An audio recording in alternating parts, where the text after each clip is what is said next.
Okay, good morning, everybody.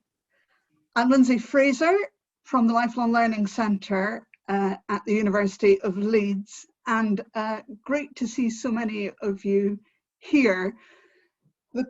You will see that we are being kept under control by Jenny, who will certainly interrupt me if she feels that I'm doing anything untoward. So it's great to have you here.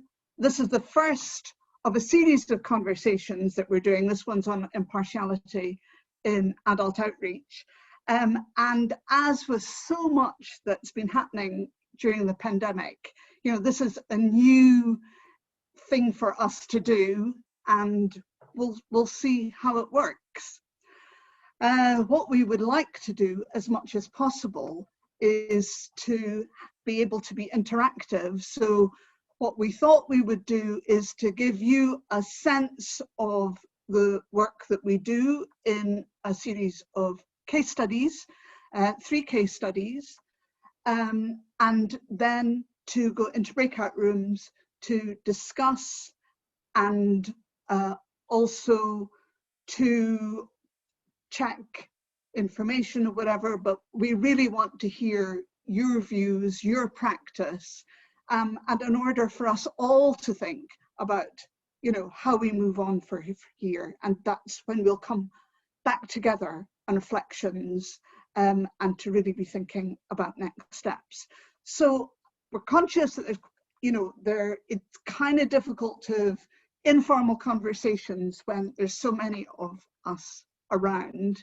But if in general with the case studies, we do have a bit of time for questions, but if they can be more about clarification and if there can be more questions being asked in the case study.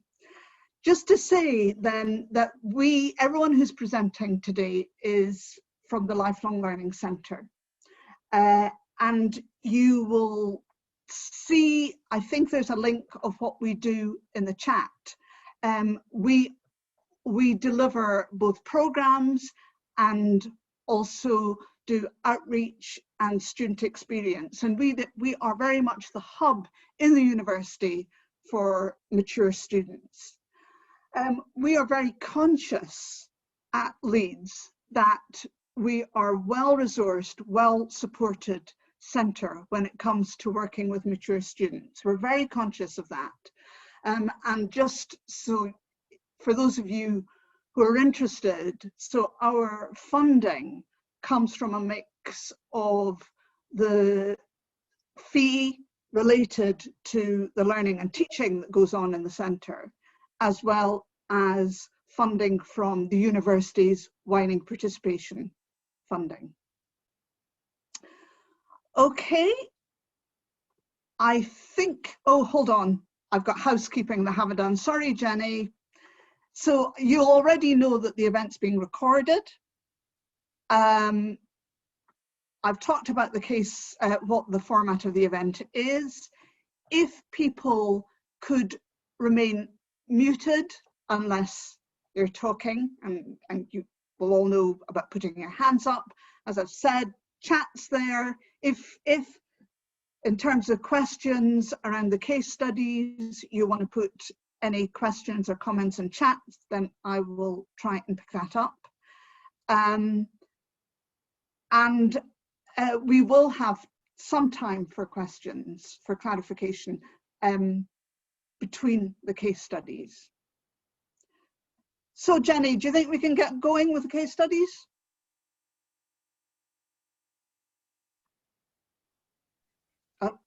Yeah, good to go. Sorry, I didn't. Okay, we're good to go. Yeah. So, colleagues, can you please try and keep to time so that we've got plenty of time for discussion and conversation. So you're going to be speaking on case studies for 10 minutes, and I will try and give you a 1-minute warning. Is that okay?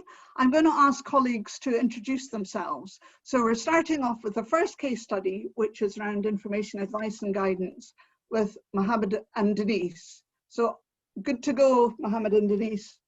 Great, thank you. Welcome everybody. Denise Edmonds and I will be talking about Impartial IAG service, which is run and linked to our outreach work within the LLC.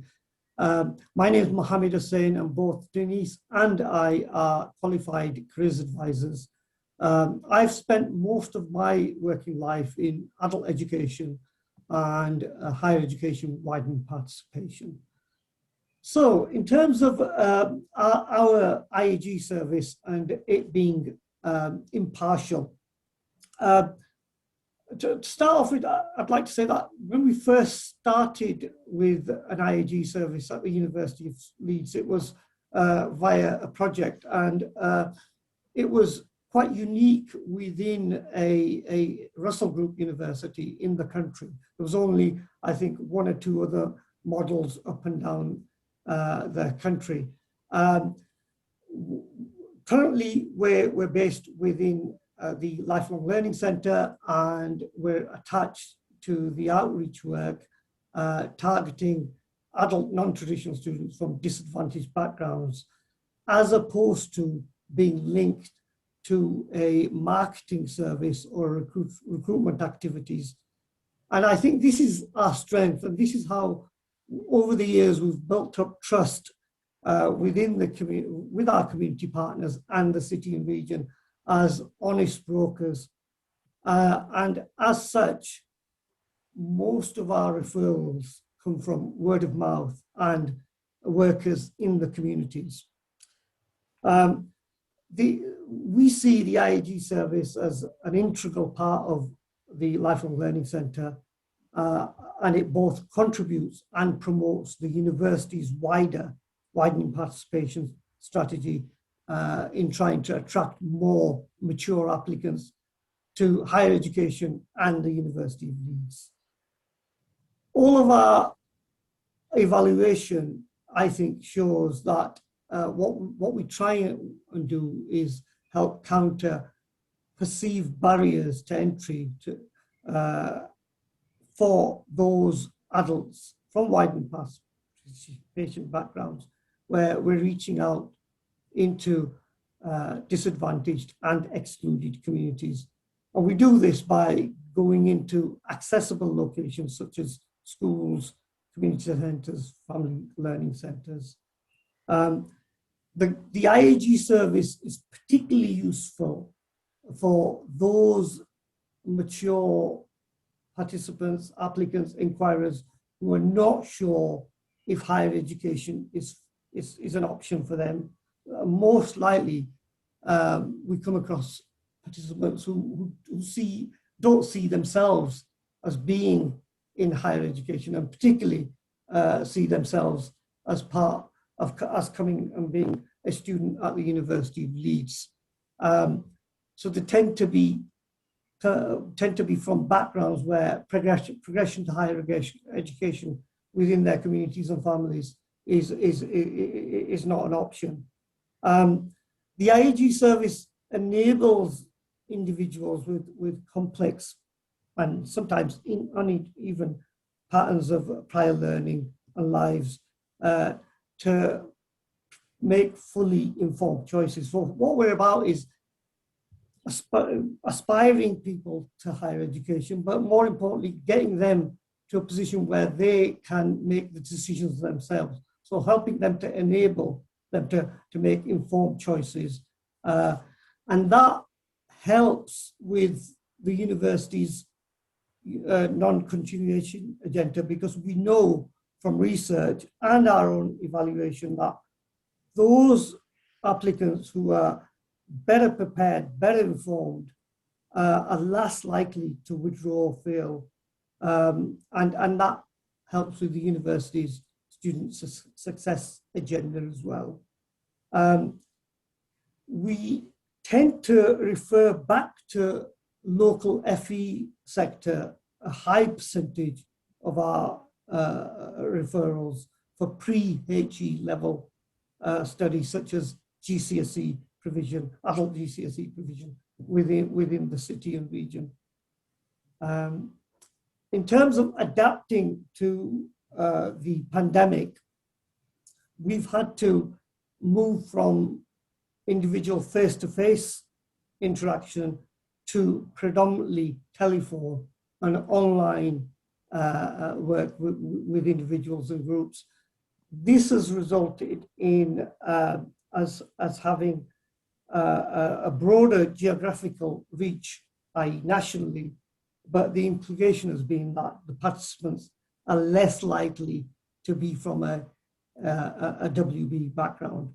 So if you look at the stats, the numbers have relatively stayed the same, but the implication has been that the participants are less likely to be from a widening, the mature participants from a widening participation background.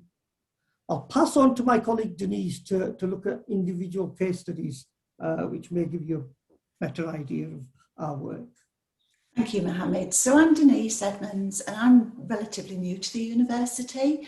I joined the University of the Lifelong Learning Centre in August 2019. My past employment, I've worked the majority of my working life as a careers advisor, but I've never worked for an organisation that's actually linked to delivery. So previously I was working for Connections, I've worked for National Careers Service, I've worked for the local authority, and I've worked within prisons. When I was joining the Lifelong Learning Centre, I was really concerned about the fact that my impartiality might be compromised by trying to fill courses, but I found gladly that that's absolutely not the case. I don't have targets for getting people onto courses, and I've been given full scope to be able to advise my customer group in the best way possible. So I can look at any courses, any institution, and any other way that that one of our customers can get into whatever it is that they want to do. So it's looking at all the options that are available so that the customer themselves can decide which option is going to fit in with them and their lifestyle the best. To move on to just a case study to give you a flavour of what we do. This is a lady who I interviewed a couple of weeks ago. We're going to call her Mary just for the sake of giving her a name. But this lady was working as a teaching assistant in school. She had children herself. She got teaching assistant qualifications at level 2 and 3. And she knew that she wanted to work with children or people, but definitely not working in school and definitely not as a teacher. So she came to the interview saying that she really was interested in counselling or working with children. So to begin with, we explored what did she mean by counselling? Because a lot of people think that counselling is around advising and helping people, and it might not be so much the in-depth counselling that we think about in some instances. So I referred her to the Prospects website, to the social care sector jobs, and advised her that after the interview to take a look at all the individual roles and try and find out what it was actually that she felt she meant by counselling.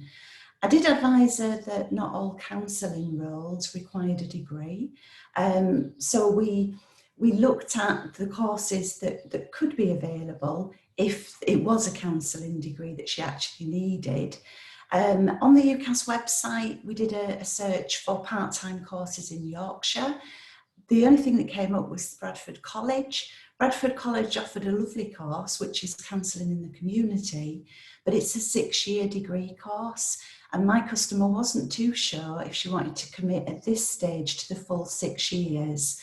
So we talked about the year-long courses that are available in counselling through Leeds Beckett. And these courses were courses that she could get a qualification at the end of each year, which might be enough to get into the jobs that she wanted to do. And she had the option of either continuing or leaving at any stage with a relevant qualification. We also, of course, talked about the courses at the University of Leeds. University of Leeds doesn't do a counselling degree, and certainly not part-time, but we talked about child and family studies, which could get into a lot of the helping and advising careers that were around supporting children and families. So we looked at our part-time degree. There were no other part-time degrees similar in the Yorkshire area, so those were her options. We left the interview where she was going to go away and look at all the different courses, look at all the different careers and try and find exactly what it was she wanted to do. But certainly as she was leaving the interview, she was veering very much towards the part-time counselling courses through Leeds Beckett. So that was just a flavour of one of our interviews, one of the many interviews that we do. And that's the end of our case study. So has anybody got any questions or anything that they'd like to raise with us at this point? Thanks very much, Mohammed and Denise.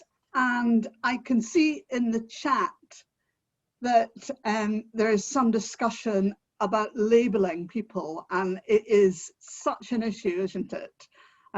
When we're talking about cohorts who are talked about as being underrepresented in the university. And I'm sure people will have real thoughts about it, because there are real issues around labelling. So any questions or comments on this case study on IAG?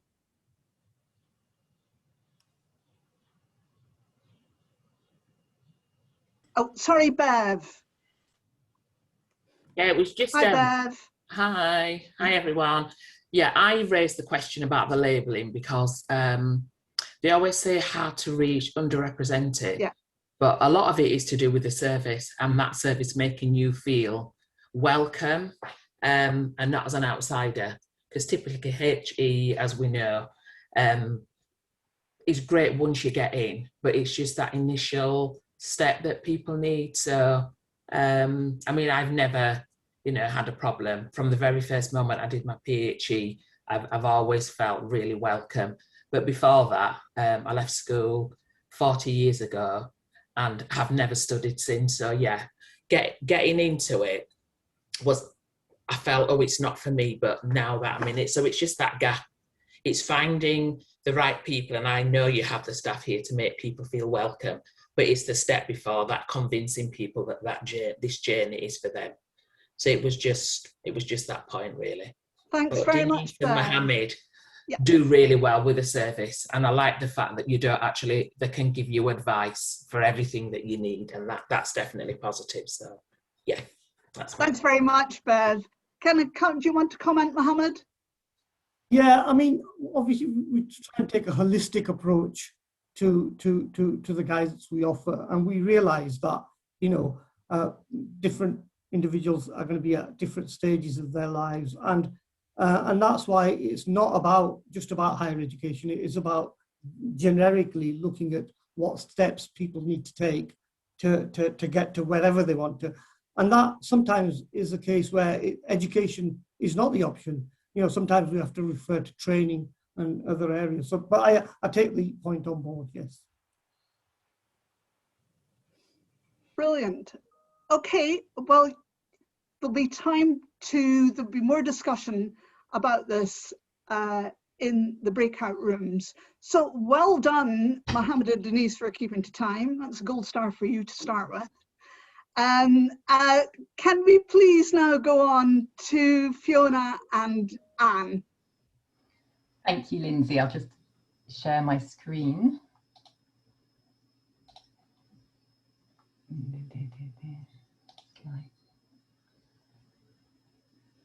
Show. Sorry about this, the usual faffing around with getting to the slideshow. Right, there we go. Okay, so hi everybody, my name's Fiona. I work in the Communities and Partnerships team at the Lifelong Learning Centre, and I'll be talking a little bit about our adult and community learning with our partner Anne, who's worked with us over the years in many different ways, most recently with the local authority and before that with Leeds City College, but she will introduce herself in a minute. So just to say what we're going to go over, we're going to look at what we do and how we work to get together, why we do this, how we've adapted to this year and what we're taking forward. And we've got a lovely picture here of a community group who've visited the campus, not this year of course, but in the past years, and this is very much what we're kind of trying to do, is open up the university and what it offers. So just to set the scene, we have a kind of different stages of engaging local communities, and I'm going to talk about stage one, which is our more long-term community-based community development approach. And why do we do this? Because we believe that the university has a duty to engage with its communities, so it's part of the civic engagement of the university, and it's also about working with communities as a whole and providing people with information about options within our higher education, and also linking back to what you were saying, Bev, about just being welcoming and building up that trust that education could be an option for people. And again, linking with Mohammed and Denise's points about making sure people have all the information they need to make an informed decision to then move on. So our local community work is very much working in very diverse areas of Leeds and Wakefield, which are underrepresented in higher education. We work with a lot of voluntary and community sector organisations, such as refugee and asylum seeker groups, housing support projects, drugs and alcohol rehabilitation groups. And we also work with statutory sector, so a great deal with Leeds City College and also with the local authority. So I'm going to move on to the next slide. So I'm going to hand over to Anne now, who's going to kind of zoom in about our partnership work with the local authorities adult and community learning programme. So I'll hand over to you now, Anne. Hi everybody, I'm Anne Evely. I'm currently doing some consultancy work with the Lifelong Learning Centre and also with Leeds City Council, but previously, for a number of years, I managed the Adult and Community Learning Programme for Leeds City Council. Let me just explain that. It's quite unusual in Leeds in that we commission out the majority of our first steps provision, the community and learning. By that, I mean that we target key deprived communities, which as a council, we use the census information to get that type of data. And we commission out to the voluntary sector predominantly, working in those communities, and of course, Leeds City College, which I think Olivia will say more on yet later.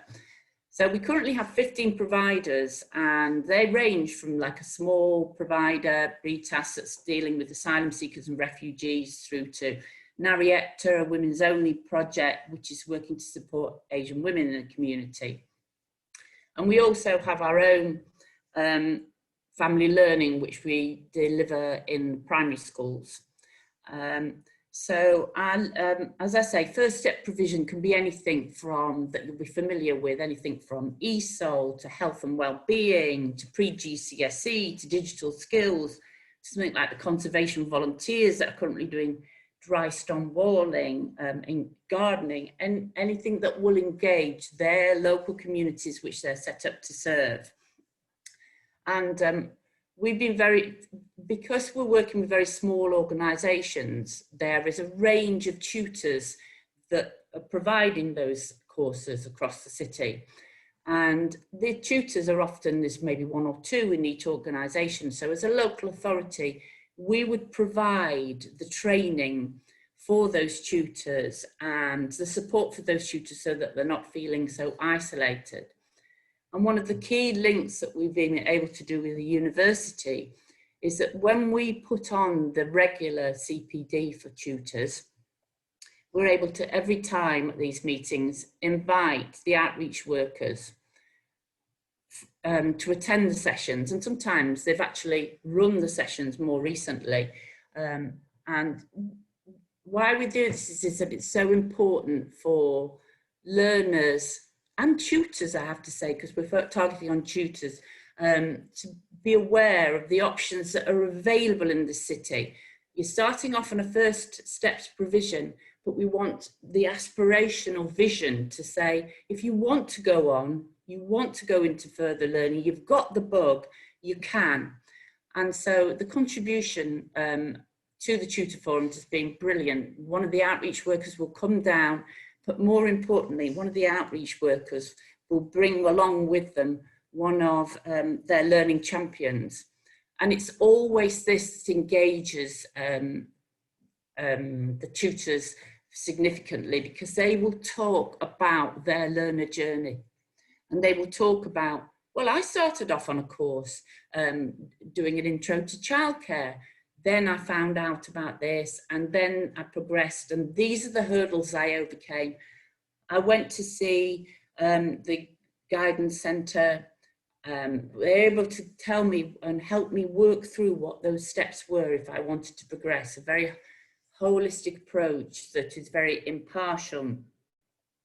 And we found that from talking with the tutors, one, it has inspired them. Some of them wanted to progress in their own learning, but then from that, they would be inviting the outreach workers to come into their groups, to talk to their learners.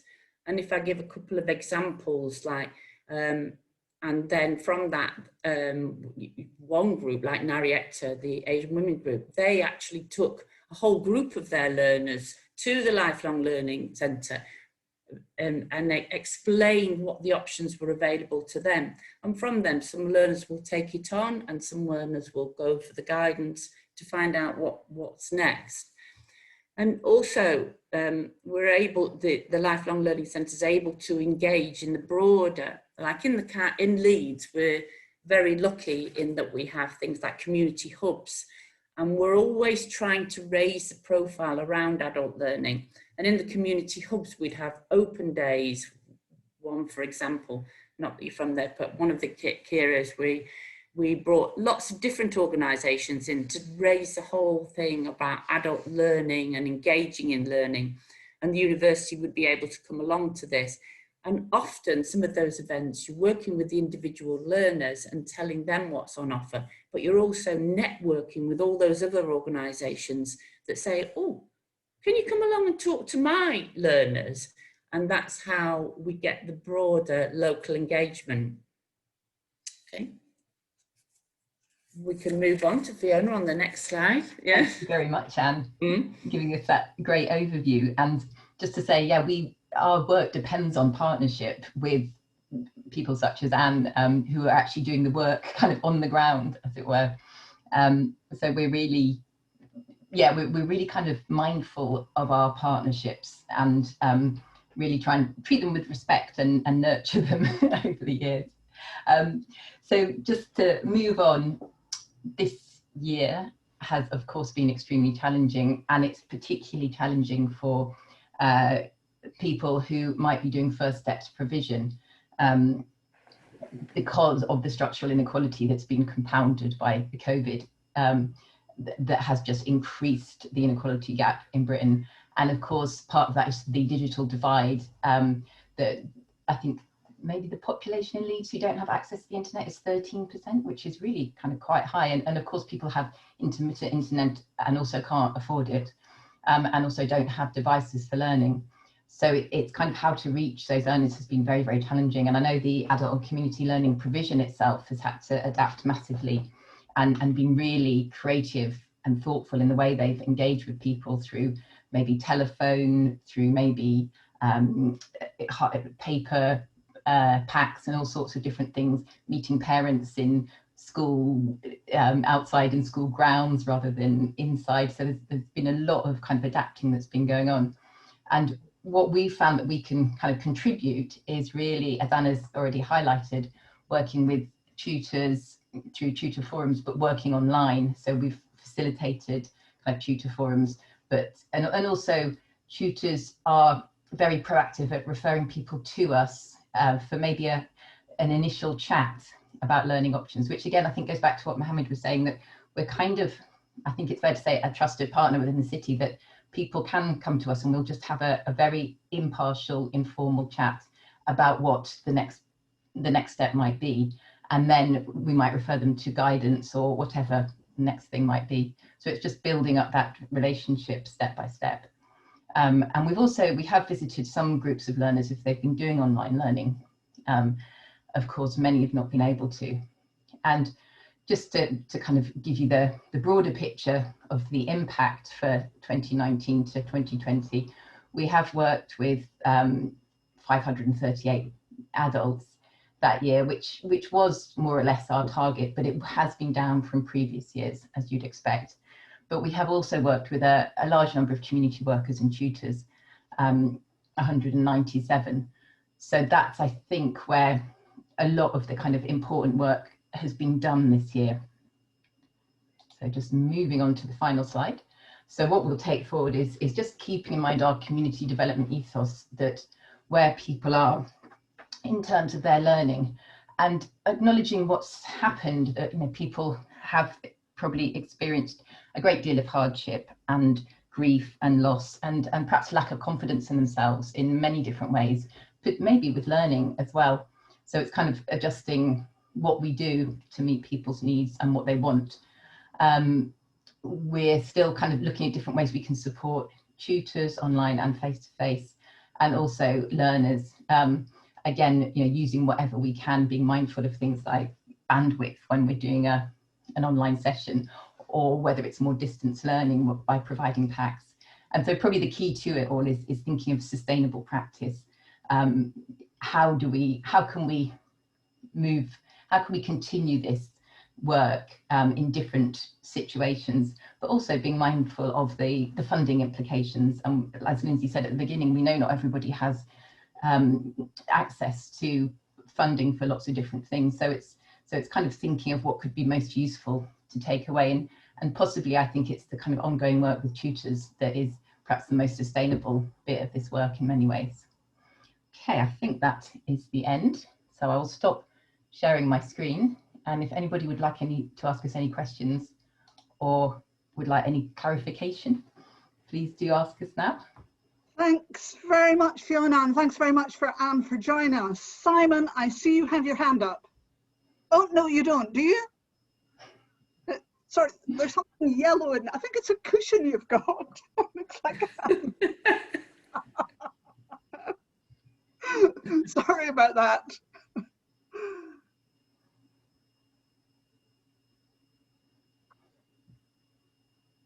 Thank you very much, Bev, for that comment. I mean, we are very conscious in the city, and no doubt we'll talk about it in weeks to come, about just how badly adult education has been impacted on in the pandemic. I mean, we know that there's been cuts year on year anyway, and there has been such an impact, and it's how on earth the university can support in that impartial way, because anything that we do obviously is going to be important in the long run to people progressing. Okay, am I missing out in chat, Trevor? Thanks very well. Yeah, okay, so I hope this sort of genders discussion in the groups. Can we now go on to Olivia? Are you there? I'm here. Yeah. You're there. You ready to go? Yeah, kind of. I think so. Just bear with me while I share my screen. Hopefully this will work. Oh, I knew it was going to do that. That's annoying. Sorry, bear with me. Can everyone see that slide that says FEHE partnership now? Yep. Brilliant. Fantastic. Okay. Thanks, Lindsay. Well, you'll probably be glad that this is the last of the 3 case studies that we're going to share with you this morning before we have a quick break and have an opportunity to discuss them. But just to introduce what I'm going to be talking about, I'm Olivia. I'm a development officer in the Lifelong Learning Centre, so I work with the rest of the team that you've been hearing Olivia, from. Yeah. Olivia, your volume, is it just me, or has Olivia got issues with volume? Am I quiet? Yes, Yeah. it needs to be a You're bit louder. muffled. Louder. Is that any better? No? Slightly better. Slightly better. Hang on a sec. I wasn't on my headphones. How about that? A lot better. That's much Yay. better. Yeah. Fabulous. Okay, thank you. Well, you haven't missed anything except me saying that I'm Olivia, but you know that already. So the work that I'm going to be telling you about today is the medium-term work, the work with local adult education providers, and it's very much a partnership between further education and higher education. So this work forms the second stage of our Transforming Horizons framework, which is the medium-term work with adults who might be at stage level 2 or level 3 in local further education or working with other education providers. It's pre-entry, and it really is a sustained partnership. So when we talk about sustained partnership, we're talking about over 20 years with, particularly with Leeds City College and the organisations that that's made up of, that were formerly an array of local colleges. And originally, this was conceived as an externally funded piece of work funded by Aim Higher. So it was very much project based. We called it Realise. We still sometimes call it that. Now it's very much embedded in the University of Leeds outreach strategy. So it's written into the Access and Participation Plan. So it's kind of enshrined at the heart of everything that we're doing really in the city. And the form that the work takes is a programme of visits to GCSE classes, adult GCSE classes right across the city, and other vocational classes like teaching assistant, childcare, anywhere where adults are learning at kind of level 2 and 3 and are interested in hearing a little bit more about what their next steps might be. And it's very much raising awareness and aspirations to higher education, but also we try and build in some attainment raising work in that as well. So the way that it works, our partners are Leeds City College, as I've mentioned, Swarthmore Education Centre. In the last 4 or 5 years, Leeds College of Building have started delivering GCSEs for adults, and also the WEA in their level 2 provision. They're the main partners. We visit the classes usually in the autumn and the spring. We're just talking about the idea of how a GCSE or a level 2 or 3 course can be a springboard into further learning. So for many people, we're just trying to plant that seed that it's great that you're doing this. Did you know that you could go further if you wanted to? So it links completely into the information, advice and guidance that Mohammed and Denise were talking about, because we're offering that service to any adult who's 19 plus and doesn't have a UK degree or equivalent. We're inviting the GCSE students into the campus for study sessions which are based around their GCSEs themselves. So they're revision sessions where we use our resource to pay FE tutors, so maths or English GCSE tutors, to deliver sessions which support the adults to get the best marks they can get, basically. So to really kind of look at those exam questions, deal with those tricky issues that might be tripping them up in their GCSEs, and give them the best chance of progressing. If they get a better grade, they've got a better chance of moving on.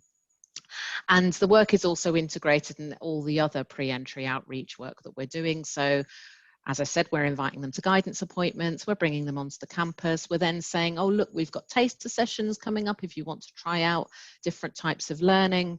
We hold a summer school each year, which in normal circumstances takes place on campus and gives people an opportunity to try out lots of different learning in a very fun and informal and friendly way.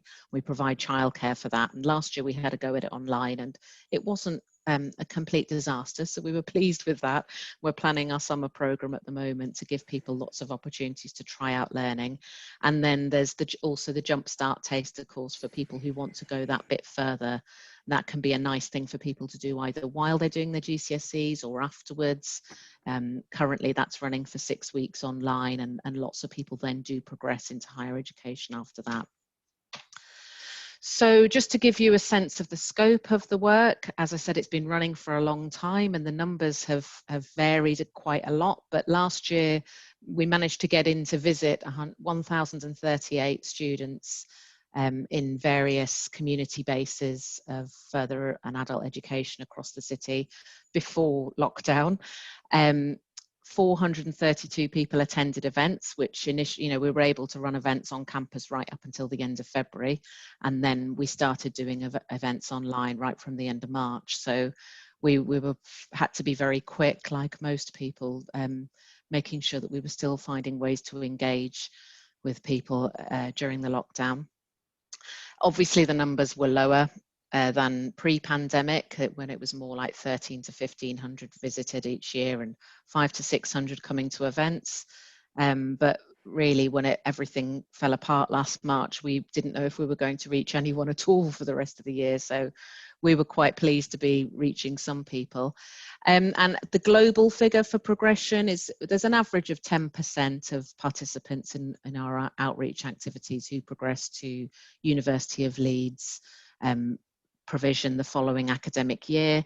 That doesn't capture anyone who might go elsewhere, because obviously the guidance service is impartial. So people go to Leeds City College higher education provision, Leeds Beckett, Huddersfield, Bradford, lots of other different providers in the region. And it also doesn't capture the non-linear element of a lot of adult progression to higher education. So it might be great for someone to hear while they're doing their GCSEs that it's possible for them to go to higher education and that there's a pathway there if they would like to, but it might not be the right time for them for any number of reasons. The children might not have started school yet. They may need to do some more work brushing up their other skills. Their health might not be in the right place.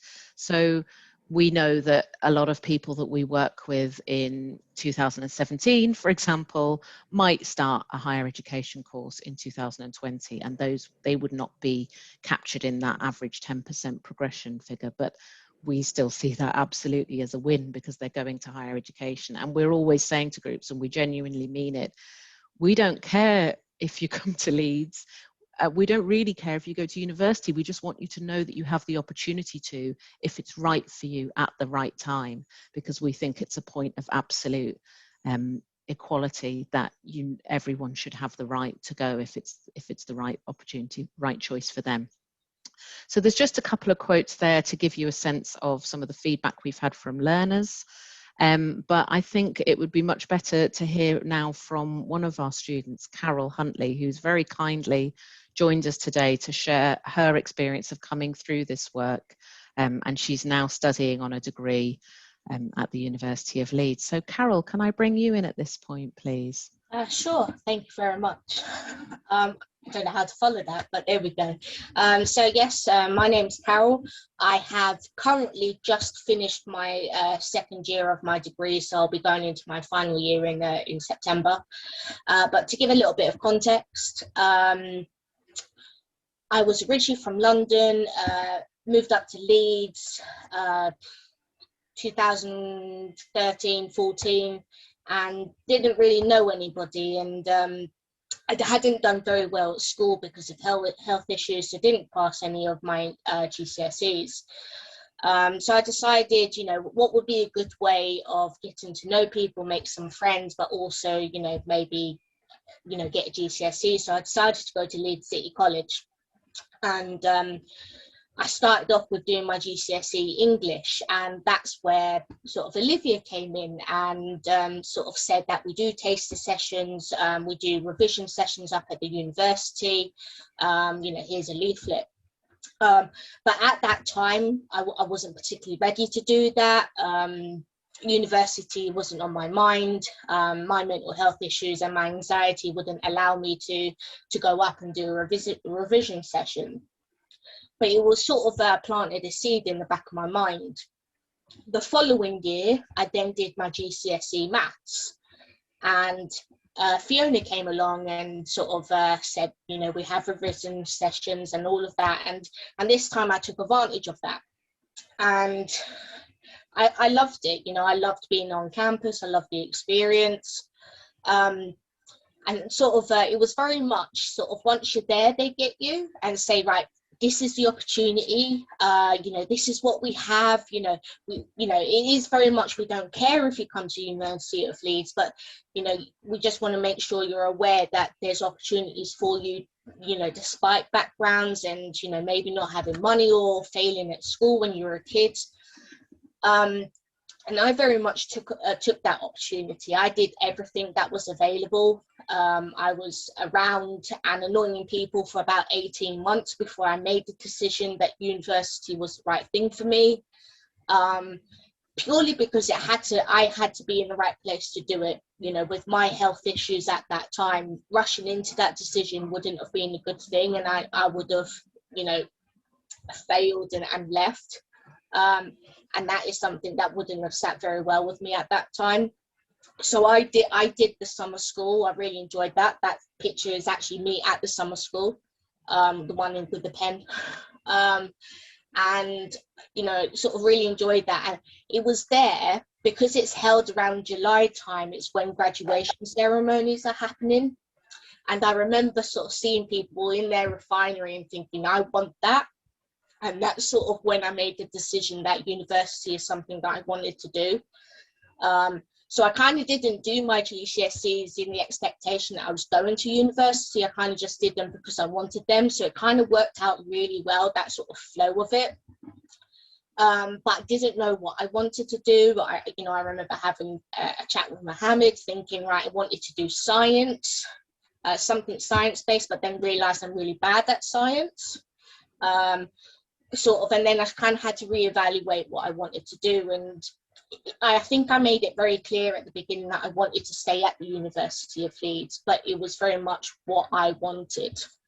But they don't tell you, right, this is where you've got to study. So I did sort of the Jumpstart taster sessions. I did, you know, all the other taster sessions that are on offer about the degrees. Before deciding to do a foundation year in preparation for higher education, because I didn't think I wanted to go straight into a degree, having been out of education for quite a while. So I did that, and I absolutely loved it. This is the environment that I thrive in, and I've sort of just continued to develop both educationally and also personally. For me, this is very much a very wholesome journey. It isn't just about getting the degree at the end and getting a fantastic job. It's very much about that personal journey and developing. And I just wouldn't be here without all of the people at the Lifelong Learning Centre. It's been invaluable to me. So thank you. Thank you very much, Carol. I managed to not be able to unmute myself then, so sorry for the slight look of panic. Thank you for sharing your experience with the group. I think it's a lot more meaningful, isn't it, to hear it from somebody who's going through it themselves rather than in the abstract. And that's really the foundation of all our work, whether it's study sessions on campus, summer schools, Jumpstart, tasters, or going out to visit groups. As Anne said, we try and embed learning champions like Carol throughout, so you're kind of living proof of someone who's heard from others who might have had similar backgrounds and similar stories, and then when you hear from them about their journeys, it starts to become more of a real possibility, that's something that you might want to share. So Carol, we know, has been incredibly inspiring to loads of adults that we worked with, and there are lots of people considering university or at university now as a direct result of listening to her and other learning champions who've been so generous with their time, because mature students don't tend to have a lot of spare time on their hands, so we're very grateful for you sharing some of it. So just to pull this together then, the foundations of why this area of work is successful, I think, is that it's the relationships that these are built on are completely about trust, and they're mutually beneficial. So there's an acknowledgement there that as in higher education, we're in a very fortunate position. We're well resourced at this point in time. Who knows what's going to happen in the future, but we're using a little bit of that resource that we have from the fee income and the other things that Lindsay mentioned that form the funding to enhance enrichment and progression for adult learners. So that directly supports our FE partners' targets without maybe requiring too much of them in terms of their time or their resource. But we do have that trust built up, I think, over a number of years, that tutors will only let us come and talk to their classes because they know that we're offering them something that's directly of benefit to them, and we're not simply there to recruit for any particular courses. And we're also lucky with our local colleges that we have strong buy-in from senior leadership, so vice principal level in local further education. which makes a big difference. And we're founded on that impartiality. So there's no encroachment on higher education provision happening in local FE. That's very much not what we're about. And when we talk about mutually beneficial, it goes both ways. So we're not just offering opportunities for adults to go into higher education in Leeds or elsewhere. People are coming in to see Mohammed and Denise and also getting referred back to do their GCSEs or other level 2, level 3 courses in local colleges. So it's a very much a kind of virtuous circle, a genuinely trust-based partnership. In terms of the pandemic, well, it's been an interesting year. As I said, we had to move very quickly to online delivery, and we had to start thinking right from the beginning about low data options. So we developed things like Sway. We've communicated with people through Facebook and created short live sessions on Instagram and Facebook. We've put lots of video content up on YouTube. So we've tried to think about things that aren't just about people attending synchronous online sessions, because some people just don't have the data to be able to do that. And all throughout, we've been acutely aware that we're not reaching the hard, and I hate this term as well, the hardest to reach, but that the digital divide, digital exclusion has made it harder to reach some people. So we're very glad that things are slowly starting to open up and we're getting invited to see groups in person. Am I nearly out of time, Lindsay? Olivia, time. Okay, one more minute? Yeah, a very quick wrap up. Okay, so communication with partners has been key throughout the pandemic, but that hasn't always been easy, and we tried to visit groups online this year, but the constantly changing assessment requirements and delivery of GCSEs being first online, then in person and changing made that impossible. Attendance at events declined as society started to unlock. And one of the positives is that we've learned that we can change and develop our practice, but we're not sure where we go from here. And moving forward, it's very much thinking what a hybrid offer will look like next year and how it will fit with and what provision is going to look like next year. And obviously declining FE numbers, we feel that we have a real duty to support our partners, and we're trying to think more broadly about how universities can add value to local adult education provision by bridging gaps, raising awareness of options and supporting progression. But relationships are absolutely at the foundation of all of it. Okay, thank you. Thank you very much indeed, Olivia. And Carol, great to see you. Thanks very much for your contribution. It just makes such a difference. And the thing about Carol, yeah, I mean, although you were talking about coming to Leeds, Carol, it's the journey that's important, isn't it?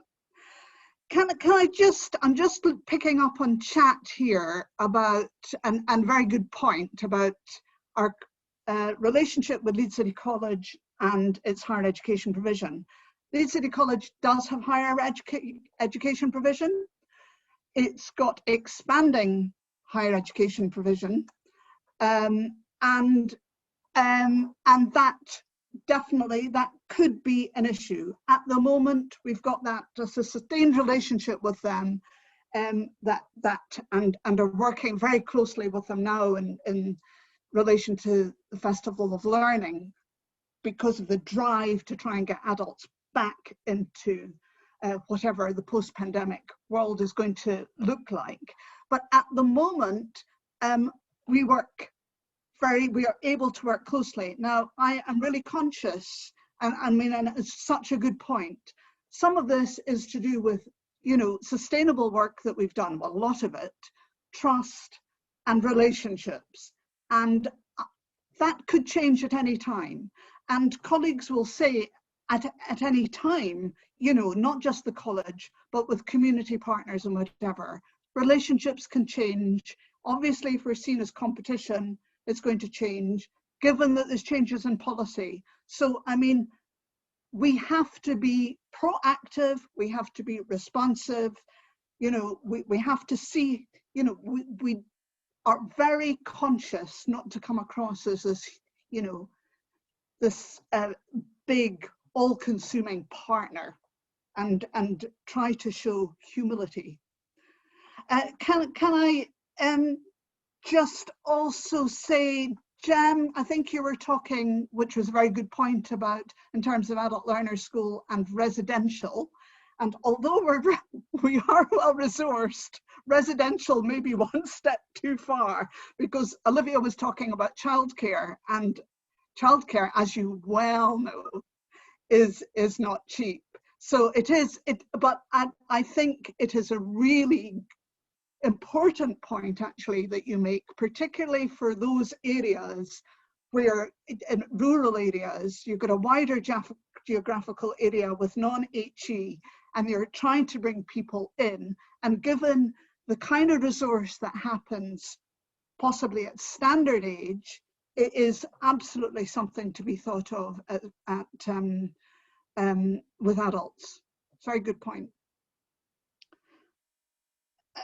Have learning delivered, or is there any way to flex learning to do modules in different places? Emma, are you talking about accredited modules? Yes, yeah, that sort of thing. The work that's been talked about today has all been about non-accredited work rather than HE accredited. So we can do we're doing partnership work in terms of non-accredited adult ed. The jointly delivered, as you will, Emma, in terms of policy going forward, is certainly something that we will have to, the university will need to look at. The thought about micro-credentials and flexibility of delivery. I don't know if you want to come back, Gam, on that.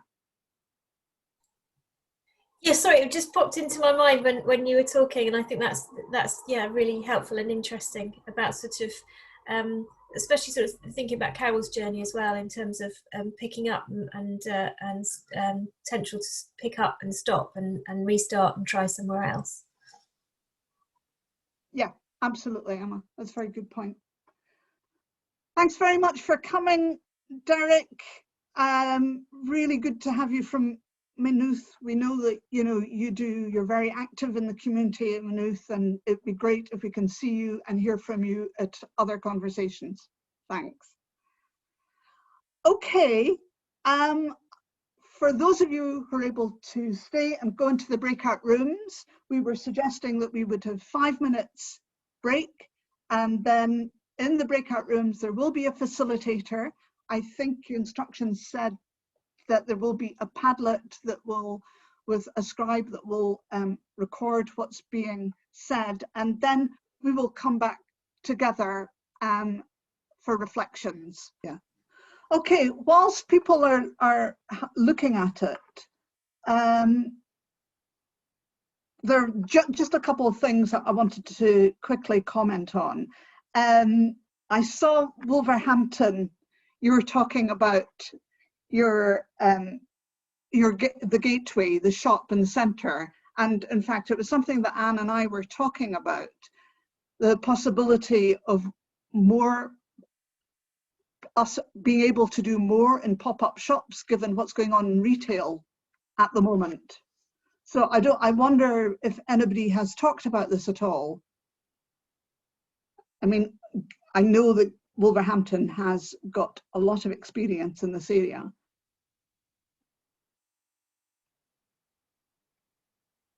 No?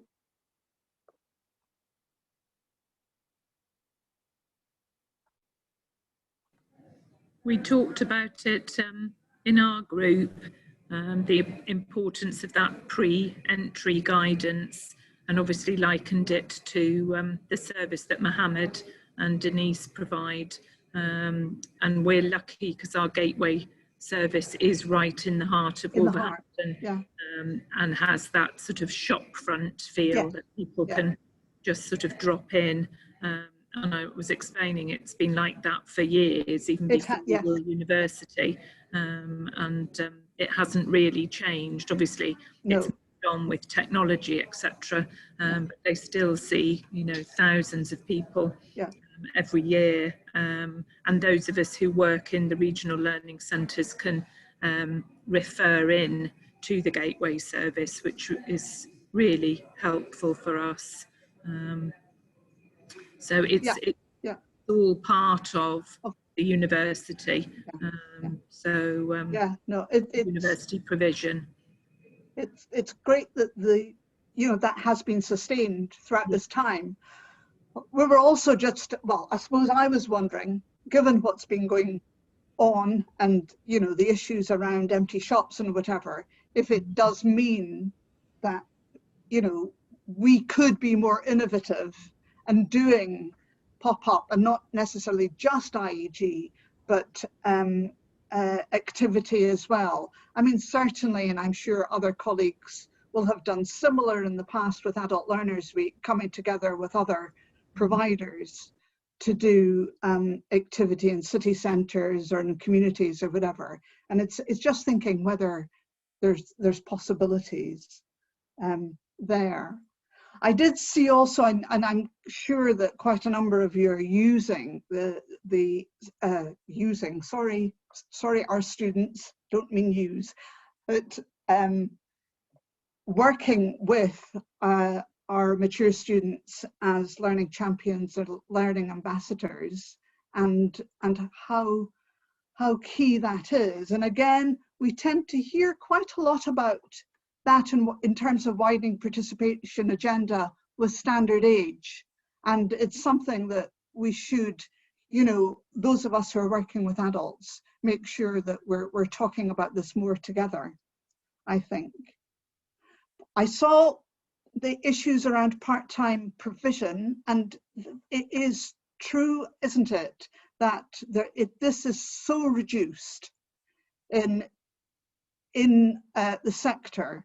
And again, whether the business about the lifelong learning guarantee and the talk about more flexible provision is going to create more part-time, and whether it's hybrid, I mean, whether it's all online, because I know quite a number of you were talking about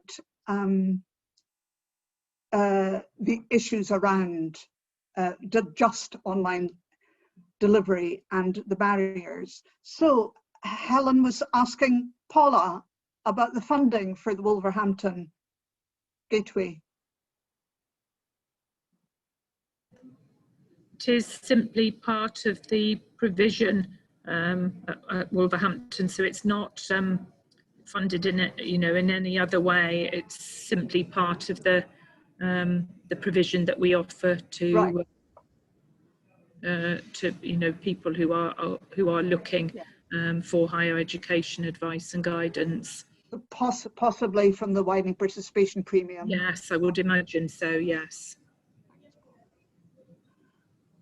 Okay, any other looking at, can everyone see the Padlet now?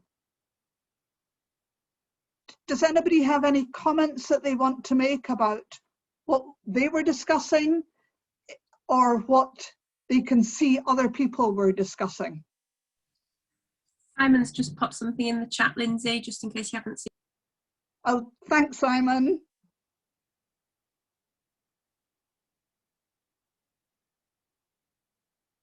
Okay, Simon, you're saying we're involved. Are you talking about we as in your institution? That's right, yeah, and it's actually been written into our updated strategic plan.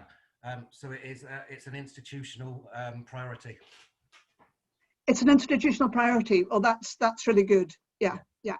And obviously that's, anyone else from the sector can, that's not just us, that's on everyone in the sector to put pressure on the government and the funding absolutely system. Yeah. So Simon, are you beginning to think, are you beginning to develop some more flexible learning, with actually, we're slightly lucky in that we are currently a small specialist provider.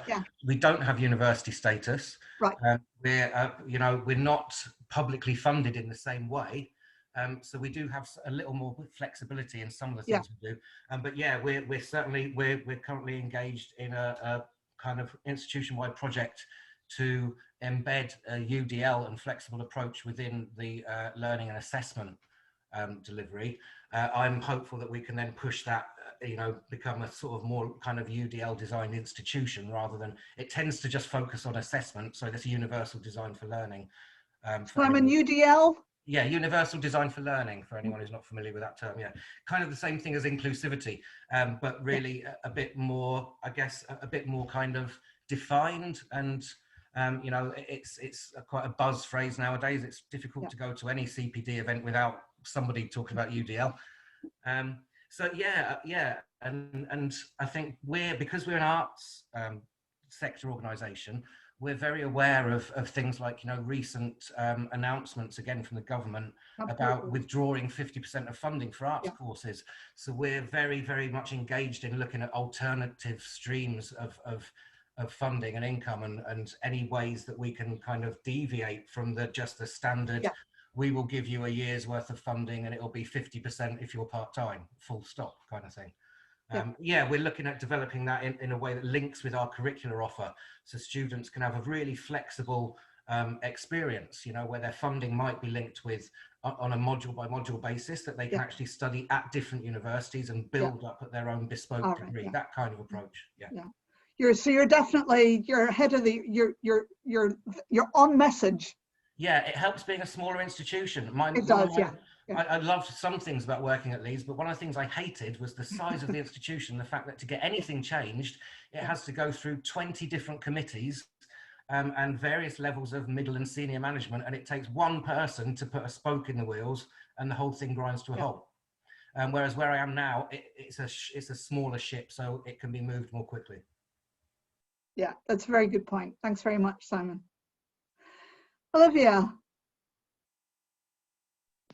Hello.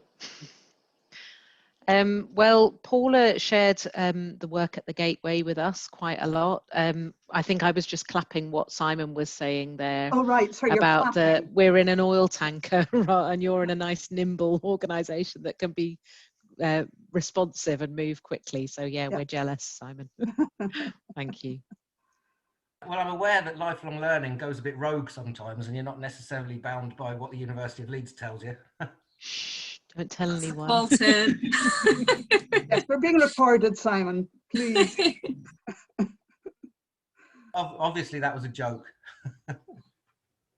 It's kind of always finding the cracks and the angles, isn't it? You know, I know that like it's not rogue necessarily, but I know you have a very unique used to doing this as well. You have a very unique kind of learner profile, don't you? That's very different, really, from the kind of standard University of Leeds sort of student profile. So, you know, I think that you do a great job at being responsive to the you know, the needs of the particular kind of cohort that you have. Well, we try, and I think part of this is, you know, picking up on the likes of what you're doing, what other colleagues are doing, and to see how we go forward in you know, where lifelong learning is going to be more central in policy terms. So what that means to us. Rebecca. I'll take my hand Rebecca, down. have you got your, no, where? Yeah. So I guess a very basic question, but possibly complex in its answer.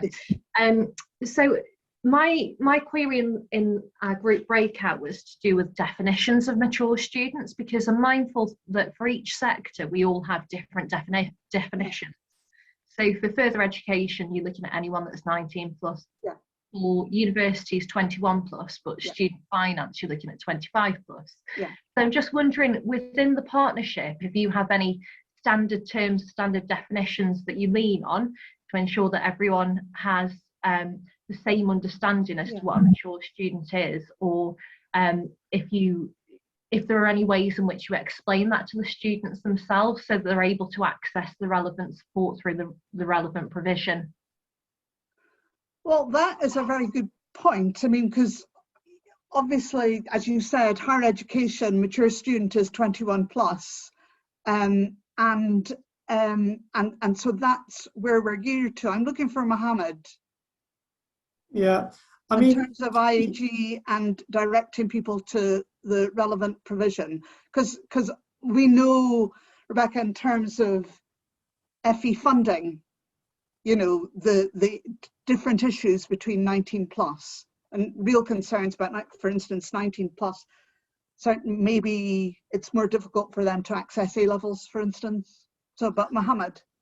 Yes, I mean, in terms of not only in terms of what our partners and the participants can understand of what mature entry means, for us, it's important within the university as well, in terms of admissions to us, when we're presenting or advocating on behalf of a participant and say, look, this person is coming in as a mature applicant, it has to be clear to them. So what we've come up with within the Lifelong Learning Centre is how long a person has been away from formal education as well. If they're within that 19 to 25, if they're between that age, how long it's been since they've been away from formal education.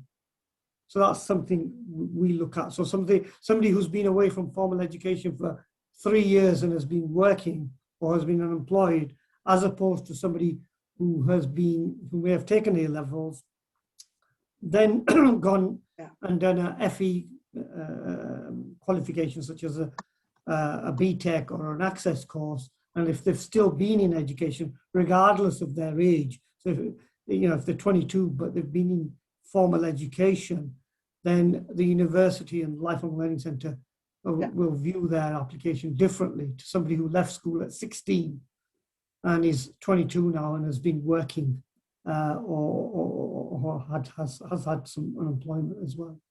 Yeah, so that's within the WP criteria. And you're right, I mean, Becca, I mean, we see a difference. There's difference in data about student achievement between, say, 21 to 25 and 25 plus, but obviously, you know, it's 21 plus that's mature, and that's where we have to go. Helen, you had a question, comment? Sorry, just slow on the fingers there. It's not about the funding, because I think that's a really good point, but I was just went to a couple of those commission events which were run in the last few weeks. So there was the Student Futures Commission, which is part of the UPP Foundation.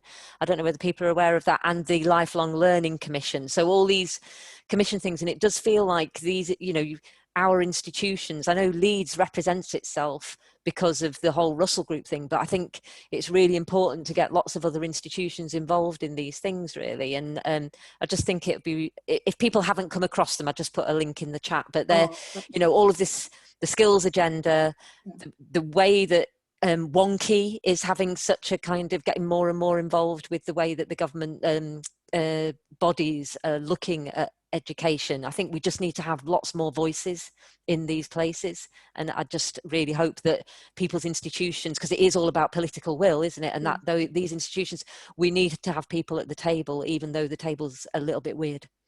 Yeah, thanks very much, Helen. That is just incredibly important. Yeah, and you know, we hope that via this that we will be able to do some networking and connections with you. Okay, it's time to go. I see somebody, we have to stop now. Just to say that the Zoom is going to be kept open, as with the breakout rooms, for anyone who wants to stay and network or just chat for half an hour. So it's open. It's just for me to say thank you so much for coming. You know, this engagement is really, really important. This is the first of conversations where, you know, give us feedback. We will review what we did today, and we're more than happy to hear what you have to say. You know, we'd like to be more interactive. You know the limits of Zoom and other platforms, but, you know, so please do give us feedback. And can I just say thank you very much to all the presenters and our students for coming, much appreciated. So we hope that we'll see you in the next weeks. Again, if you want to stay, Fiona will then give some instructions about breakout rooms. Okay, so thank you very much, everyone. Bye.